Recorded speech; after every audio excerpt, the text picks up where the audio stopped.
आप सभी लोगों को मेरा नमस्कार। अगर आप चैनल में पहली बार आए हैं तो चैनल को सब्सक्राइब जरूर करें। आज हम पढ़ने वाले हैं equation of line. Equation of line क्या होती है?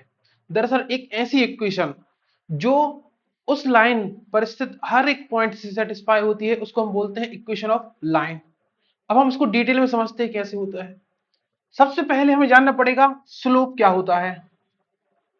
Slope of a line, slope को रियल में बोलते हैं ढाल। अगर हिंदी में हम देखें तो इसको बोलते हैं ढाल। अगर हमारे पास जैसे हम यहाँ पर एक प्लेन बनाते हैं, इसमें एक्सिस डिफाइन कर देते हैं। ये एक्स एक्सिस है और ये वाली हमारी वाई एक्सिस है। मान के चलते हैं यहाँ पर एक कोई लाइन है, ये लाइन है।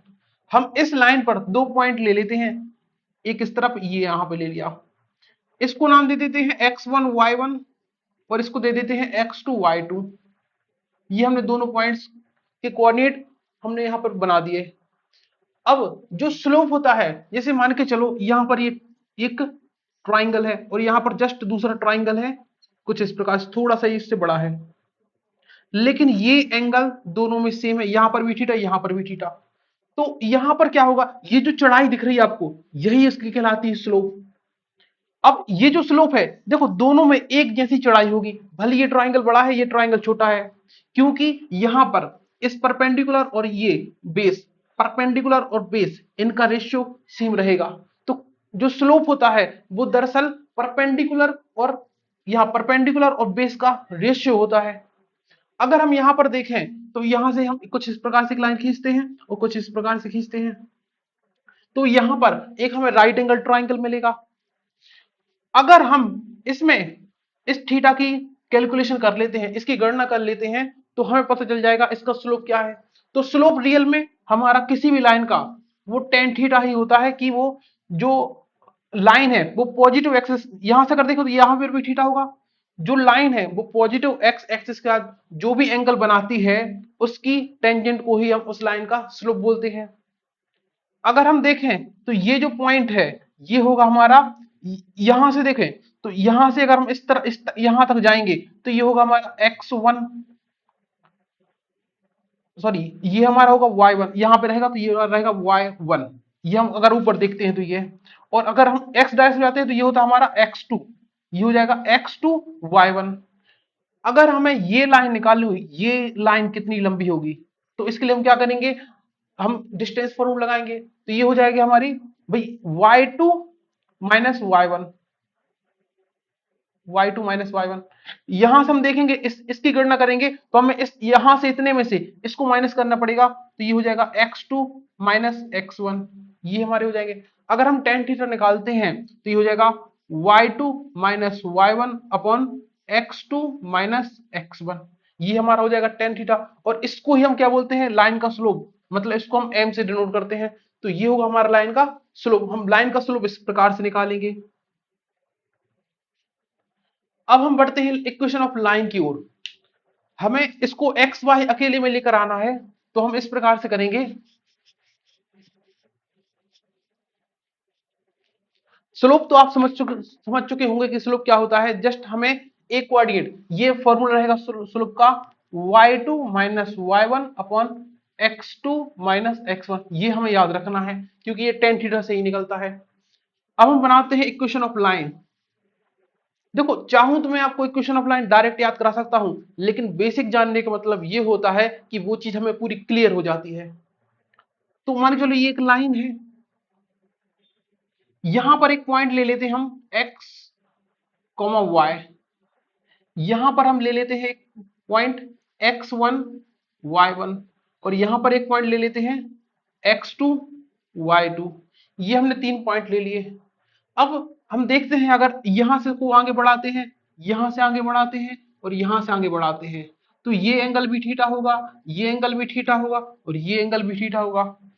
अगर ये तीनों एंगल थीटा हैं, तो इस लाइन का इस लाइन के साथ स्लोप, इस लाइन का पूरी लाइन के साथ स्लोप और इस लाइन का इस पूरी लाइन के साथ स्लोप, तीनों के स्लोप हमेशा बराबर होंगे अगर ये तीनों थीटा है। क्योंकि अब जब टेन थीटा की कैलकुलेशन करेंगे तो सबका थीटा है, तो सेम एंगल बन रहा है, तो इन सब के स्लोप क्या होंगे, इक्वल होंगे। तो अगर हम स्लोप को इक्वल कर देते हैं, पहले हम इसका और इसका स्लोप देखते हैं। इसका स्लोप क्या होगा, y2 माइनस y1, देखो ये स्लोप का फॉर्मूला है, मतलब इस किसी को भी हम इसमें हम जरूरी नहीं होता कि हम किस इसको बना इसको x1 y1 माना है, इसको x2 y2 माना है, या इसको x1 y1 मान ले, x को x2 y2 मान ले, इससे कोई फर्क नहीं पड़ता, आंसर हमेशा हमारा सेम आता है।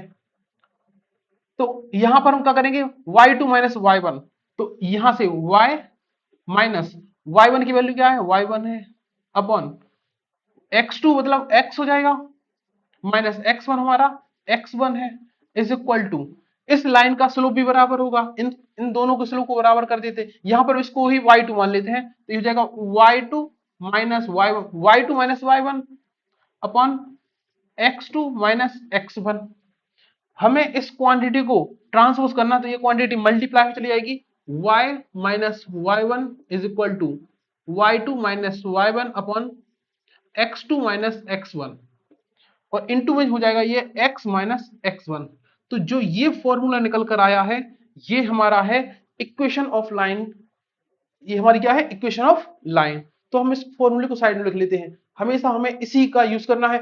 अगर हमें कभी स्लोप पहले से गिवन रहेगा तो हम जस्ट इसकी जगह उस स्लोप की वैल्यू रख देंगे। तो यहां पर हम लिख लेते हैं y minus y1 is equal to y2 minus y1 upon x2 minus x1, और ये x माइनस x1, ये हमारा most important equation of line का फॉर्मूला रहेगा। अब हम इस पर बेस्ड कुछ क्वेश्चन कर लेते हैं।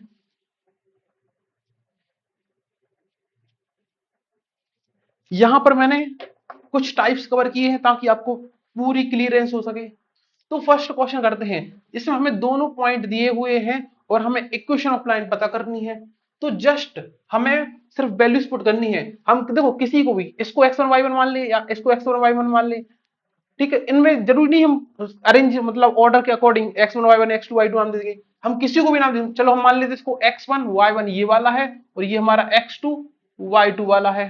तो जस्ट हम वैल्यू पुट करना है, तो वैल्यू मतलब ये इक्वेशन के अकॉर्डिंग क्या हो जाएगा, y माइनस y1 की वैल्यू -1 इक्वल में y2 minus y1 5 minus y1, तो 5 माइनस, और y1 की वैल्यू -1 है तो एक माइनस यहां पर आ जाएगा, अपॉन x2 माइनस x2 3 है और x1 1 है, तो 3 minus 1 bracket x minus x1 की वैल्यू क्या है 1, तो इसको सॉल्व करेंगे तो y ये +1 हो जाएगा, minus minus plus is equal to, ये माइनस माइनस प्लस होगा तो 5 + 1 6 अपॉन 3 माइनस 2, 3 माइनस 1 2 हो जाएगा, ये x माइनस 1, इसको डिवाइड कर देंगे तो 3 हो जाएगा, y minus 1 is equal to, ये 3 का अंडर मल्टीप्लाई करेंगे तो 3x माइनस का 3। अब 1 को ट्रांसपोज कर देते हैं, y इज इक्वल टू, ये हो जाएगा 3x माइनस का 4। ये हमारी इक्वेशन ऑफ लाइन है। अगर हो सकता है तो हम इसको हमेशा इसी फॉर्म में लिखेंगे, y इज इक्वल टू करके ही लिखेंगे, क्योंकि एक और स्टैंडर्ड इक्वेशन होती है जिसको बोलते हैं y is equal to mx plus c। तो हम ज्यादातर इक्वेशन को इसी प्रकार बनाने की कोशिश करते हैं ताकि वो हमेशा y के इक्वल में रहे और हम इसको कंपेयर कभी मतलब मौका मिले तो हम इसको कंपेयर कर सके इससे। तो फर्स्ट क्वेश्चन हमारा क्लियर हो गया, सिर्फ हमें जस्ट वैल्यू पुट करनी है और हमारी इक्वेशन ऑफ लाइन बन गई। सेकंड क्वेश्चन पर आते हैं हम।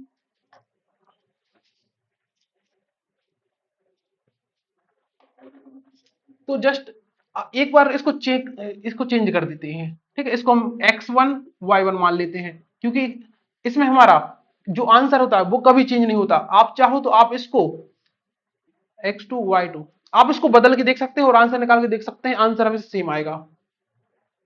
तो रखते हैं वैल्यू y माइनस y1 की वैल्यू यहां पर -4 है, तो ये माइनस और ये माइनस का 4 इक्वल y2 माइनस y1 की वैल्यू 1 माइनस y1 की वैल्यू -4, तो ये माइनस और ये माइनस का 4 अपॉन x2 माइनस x1 कितना है -1 और x1 कितना है माइनस सॉरी ये 2 है तो -2 हो जाएगा, और इनटू में x माइनस x1 कितना है 2।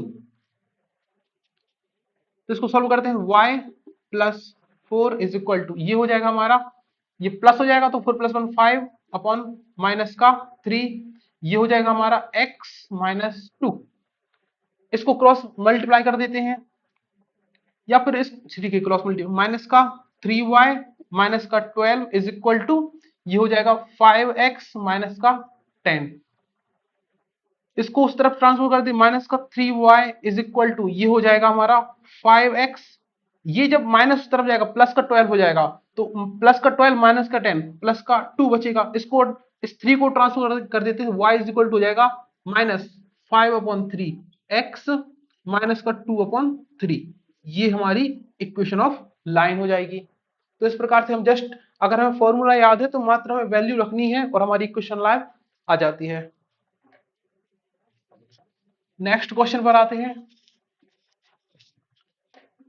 इस क्वेश्चन में हमें सिर्फ एक पॉइंट दिया है और ये हमें स्लोप दिया है, तो इसको x1 y1 मान लेंगे और ये स्लोप जो हमारा y2 - 1 इसकी जगह पर हम m की वैल्यू पुट कर देंगे। तो इसकी इक्वेशन ऑफ लाइन हो जाएगी y माइनस y1 यहां पर 3 is equal to y2 - y1 upon x2 - x1। ये स्लोप होता है, तो इस जगह पर हम -4 रख देंगे क्योंकि m की वैल्यू -4 है और x माइनस x1 की वैल्यू कितनी है -2, तो ये माइनस माइनस प्लस 2 हो जाएगा। अब तो y -3 इज इक्वल टू ये हो जाएगा माइनस का 4x माइनस का 8। इस 3 को उस तरफ ट्रांसपोज करेंगे तो y is equal to minus का 4x, ये 3 प्लस का हो जाएगा तो माइनस का 5 बचेगा फिर वहां पर। ये हमारी इक्वेशन ऑफ लाइन इसकी आ गई।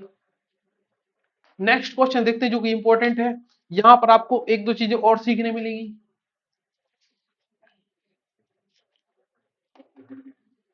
ये हमारा पॉइंट है और ये थीटा दिया है, तो इसको तो हम x1 y1 मान लेंगे। इस थीटा से हमें पहले निकालना पड़ेगा स्लोप, और हम जानते हैं slope m is equal to होता है tan थीटा। तो m is equal to theta दिया हमें 75 डिग्री, तो हमें चाहिए पड़ेगी tan 75 डिग्री की वैल्यू। तो अगर आपको याद ना हो तो मैं बता देता हूं कैसे निकालते हैं। साइन 75 डिग्री होता है हमारा √3 + 1 अपॉन 2 √2।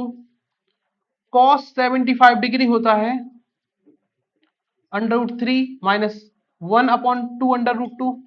अगर इन दोनों को हम डिवाइड कर देते हैं, sine theta upon cos theta हो जाता है tan थीटा, तो tan 75 डिग्री ये हो जाएगा हमारा। जब इन दोनों को डिवाइड करेंगे तो ये दोनों कैंसिल आउट हो जाएगा, डिनोमिनेटर ऊपर बचेगा √3 + 1 अपॉन √3 - 1। आप चाहें तो tan 75 की यही वैल्यू रख सकते हैं। अगर इसको रैशनलाइज करते हैं तो ये हो जाता है tan 75 degree is equal to 2 + √3। अगर आप इसको रैशनलाइज करते हैं तो ये वैल्यू इस प्रकार से आ जाती है। तो ये हमारी tan 75 डिग्री की वैल्यू है। अब बस हमें जिस वैल्यू पुट करना है, ये हमारा tan 75 यही हमारा m हो जाएगा, स्लोप हो जाएगा। तो रखते हैं वैल्यू y - y1 की वैल्यू 2 √3 इक्वल में यहां पर इसकी इस स्लोप की जगह पे हम रख देंगे m की वैल्यू, वो क्या है 2 + √3, 2 + √3, और ये हो जाएगा x माइनस x1 की वैल्यू कितनी है 2, तो ये रख दिया हमने 2। तो y - 2 √3 इज इक्वल टू, इसको यहां मल्टीप्लाई कर देंगे तो ये हो जाएगा 2x - 4 प्लस √3x माइनस का 2 √3। तो ये दोनों इक्वल है यहाँ पर, तो ये -2 √3 ये कट जाएगा, तो y इज इक्वल टू हो जाएगा √3x ये वाली टर्म पहले प्लस 2x माइनस का 4। तो यहां से हम कॉमन भी ले सकते हैं, √3 + 2, यहाँ पर x कॉमन आ जाएगा तो ये बाहर हो जाएगा माइनस का 4। ये हमारी इक्वेशन ऑफ लाइन आ गई इस वाले पॉइंट के लिए। तो यहां तक तो क्लियर हो गया आपको। अब हम लास्ट क्वेश्चन करते हैं जो बहुत आसान है।